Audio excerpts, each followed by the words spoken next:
Just 30 miles north of New Orleans, for well over 250 years, lies what initially began as a modest Creole farmhouse and became one of the oldest Greek revival plantations in the South.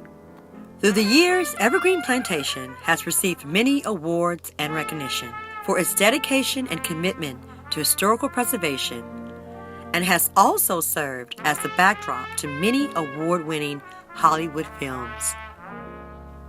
However, Evergreen Plantation commitment to historical preservation extends far beyond the structures nestled along the river edge, surrounded by moss-draped oak trees.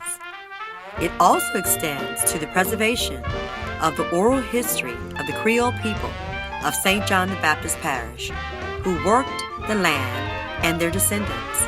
St. John the Baptist Parish. I call it home.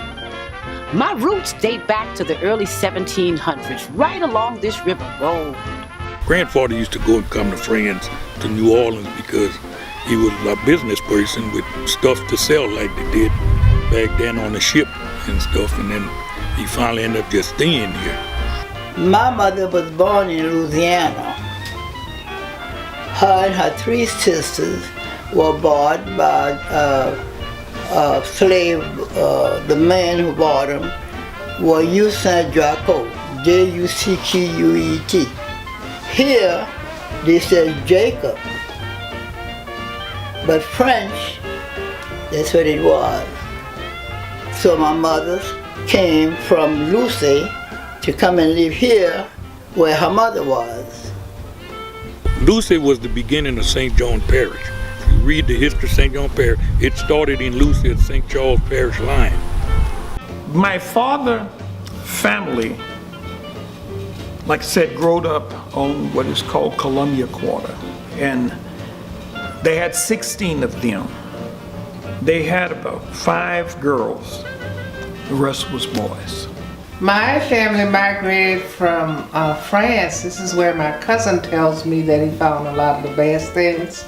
My mother was a Bastin. But we've been here since the 1800s. One of the things that I really love about Evergreen is community outreach. From time to time, we go out into the community and serve the elders. Now, our time with the elders has been wonderful. Over at the Council on Aging, we've been able to sing the old Zion songs with the elders. We've done spa treatment with them to make them know that they are special. It allows us to go into the community and really help service the elders in the community. Evergreen Plantation has a partnership with the Council for the Aging, where I would go in and I would actually offer exercise classes, morning stretch. I offer nutrition information. Many of our elders have certain diets, so we want to make sure they're eating healthy. We also help enhance their physical, mental, and spiritual well-being.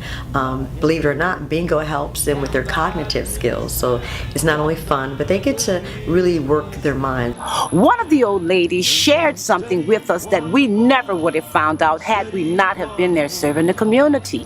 She said, her name is Myrtle Gerard. She said, my great-great-grandmother grew up at Evergreen Plantation. So we asked her kindly, would you bring a picture of your great-grandmother so that we can see what she looks like? The picture that Ms. Gerard brought was outstanding.